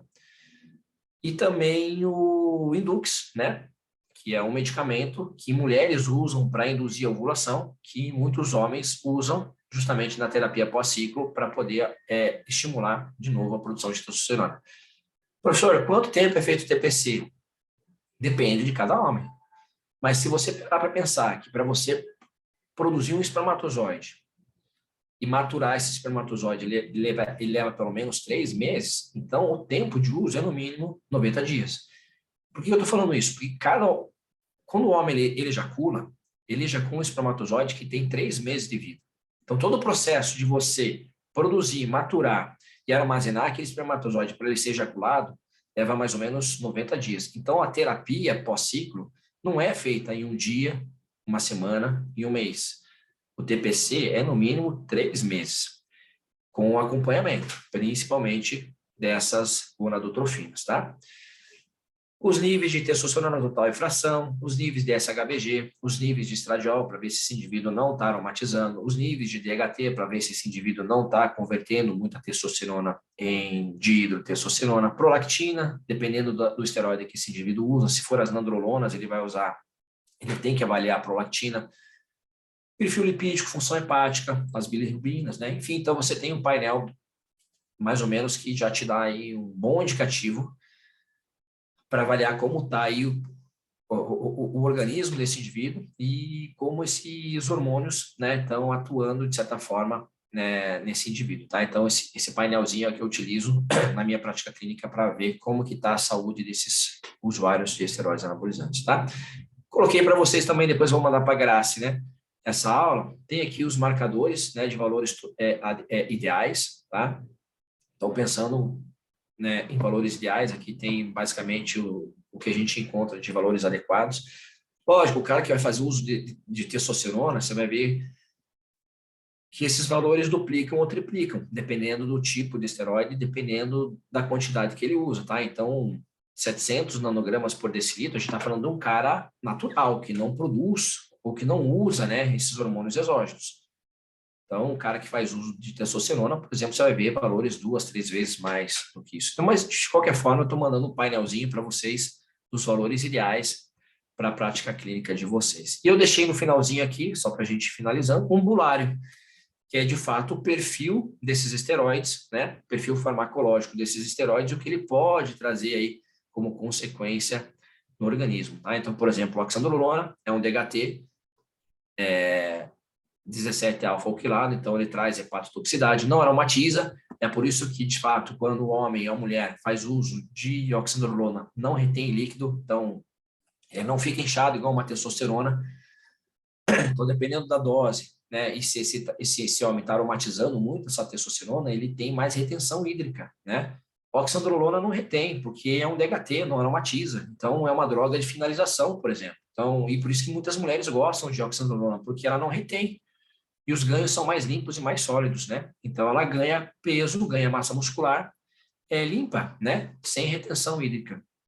Então, a gente tem aqui, basicamente, a classificação farmacológica dela, os seus efeitos colaterais. Então, a oxandrolona, o próprio estanozolol, né? Também, que é um DHT, hepatotóxico, os efeitos colaterais. Então, deixei aqui uma descriçãozinha do estanozolol. Do próprio Masteron, que também é um DHT, e que não é hepatotóxico, porque ele não é um 17-alfa-alquilado e ele não é de uso oral, é de uso intramuscular, tá? Então não vai trazer essas complicações. Deixei aqui também a quantidade que se usa, ó, tá? Pensando em fins estéticos, então de 50 a 80 miligramas. 80 miligramas é dose de homem, tá, gente? E lembra que dosagem, ela é muito individual, cada indivíduo vai responder de forma distinta, tá? Mas eu estou colocando aqui o que usualmente se utiliza, né, com essas substâncias, tá? Então, Masteron de 350 a 500 miligramas, né? Decadurabolin de 400 a 600 miligramas, enfim. Então, todos os efeitos colaterais aqui apresentados por essa substância. Trembolona, né? Que ela tem aí talvez uma das drogas que eu falei que é mais neurotóxica, então ela muda muito o comportamento do indivíduo, né? Principalmente existem quadros de irritabilidade muito profunda nesses indivíduos, tá? Então deixei aqui um quadrinho para vocês avaliarem, observarem essa substância. As testosteronas, né? Então deixei aqui também um quadrinho para vocês avaliarem, né, terem o perfil dela. E só não coloquei aqui a gestrinona, que é uma das substâncias que vem ganhando bastante aplicabilidade, né? A gente vê muito aí profissional aplicando o chip da beleza, né? Os pellets de gestrinona, que é uma nandrolona, né? Que tem efeito androgênico, por isso que muitas recorrem ao uso do chip da beleza, da gestrinona, para fins estéticos, né? Porque é uma progestina, né? É um progestagênico e tem efeito.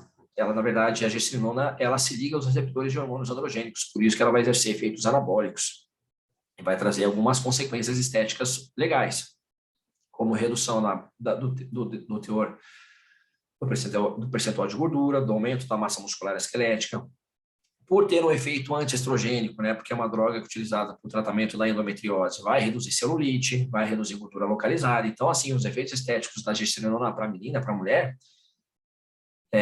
são muito legais, né? Mas também não estão livres dos efeitos colaterais. Então, muitas que usam aumentam acne, caem cabelo, aumentam oleosidade, né?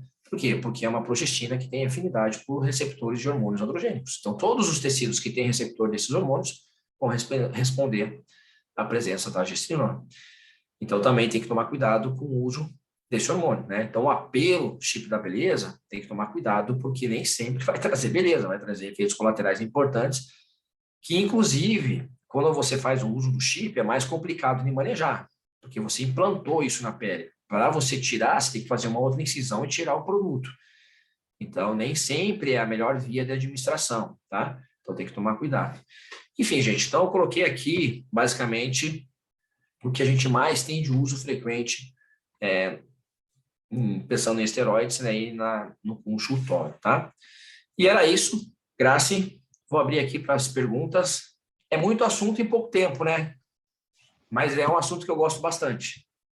Quem quiser abrir a câmera, o microfone, perguntar, estou à disposição. Eu gosto, eu confesso que eu gosto muito desse assunto, né? Sou praticante de atividade física com resistência, enfim, boa. Musculação. É o público que mais procura o uso desses recursos, né, gente? É o praticante de musculação. Gente, Exato. Alguma dúvida? A aula vai estar disponível, gente. A gente vai deixar no Clube da Nutrição do Telegram, tá? Então, depois que o Rodrigo passar aqui, a gente vai deixar as fórmulas no protocolo também, Rodrigo, até depois eu converso contigo. Então, esse material vai ficar disponível. Não precisem se preocupar. Eu mando ainda hoje para você, daqui a pouquinho você já pode mandar para o pessoal. Perfeito. Beleza? A gente vai editar a aula e já baixamos aí. Então tá, Beleza. gente. Rodrigo, agradeço muito. Agradeço o espaço, né? Tá, Gê, o que a gente que agradece por ter vindo aqui conosco, tá bom? Legal, Obrigada, gente. gente. Tá? E semana que vem estamos aí de novo, na quarta-feira. Beleza. Tá bom? E logo Beijão, a gente tá na Consulfarma, né? É isso aí. Mês que vem na Consulfarma. Beleza, tá bom? gente. Obrigado, tá? Beijão, até mais. Tchau, tchau. Tchau, tchau.